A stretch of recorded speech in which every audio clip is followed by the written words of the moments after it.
บายดีเด้อทุกคนวันนี้ก็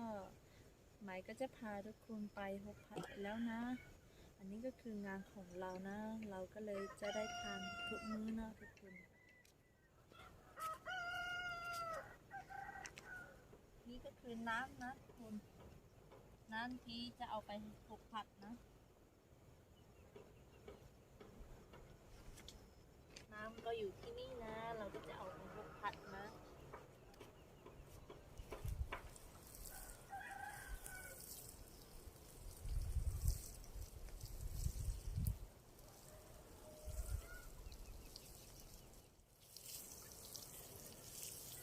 คุณคะคือ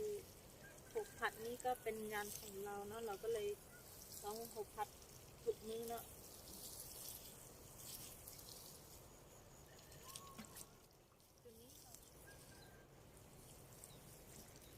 มันก็เริ่มหนาวแล้วนะทุกคนอันนี้หนาวมากเลยค่ะทุกคน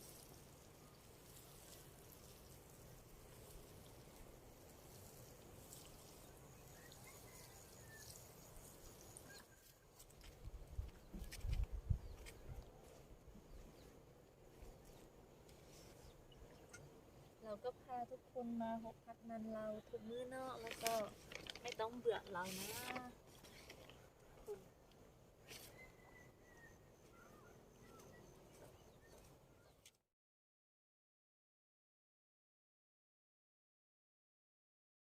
ขอบใจทุกคนมากๆเลยค่ะทุกคนที่เป็นกำลังใจให้เราแล้วก็ติดตามเรานะที่ไม่ได้ติดตามแล้วก็มาติดตามเราด้วยนะแล้วก็เป็นกำลังใจให้เรานะเดี๋ยวเราก็จะทำคลิปให้ดูไปนานๆนะทุกคน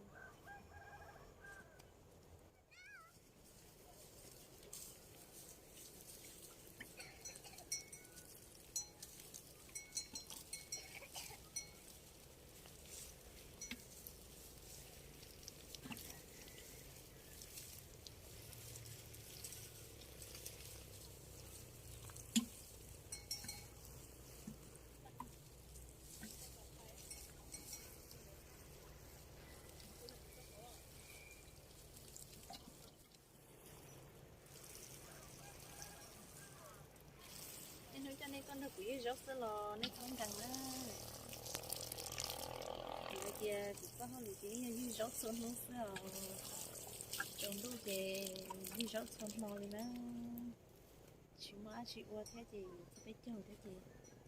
cho nên con được quý rốt xuân mò nên không cần kia thằng này họ một chút chột của thia tạm của thia nào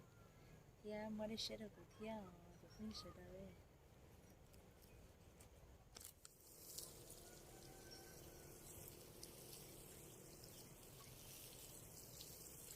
เป็นกำลังใจให้เรานะทุกคน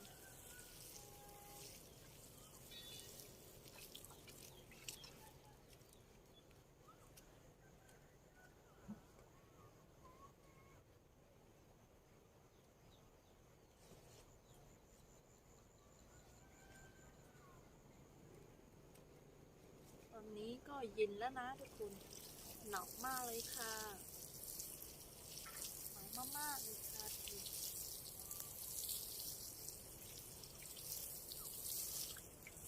nó hình như nhiều được cái nhiều sao phải cho nó gì nó từ sao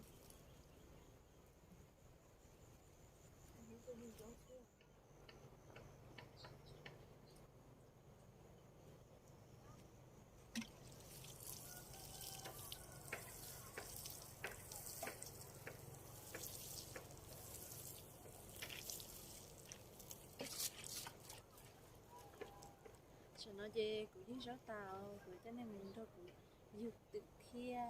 để tàu đó để dù tự kia đó thì không sợ bây giờ thì như tàu bị lông thế này thì tàu thì của cho nên mình dù tự để mình dù tự kia đó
อนนี้เราก็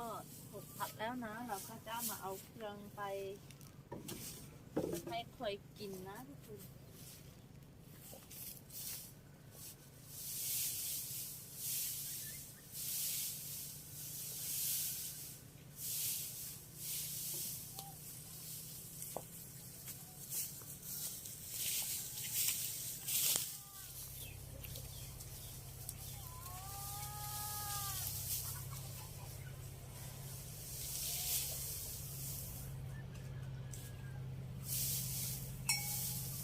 giống ta chê của lo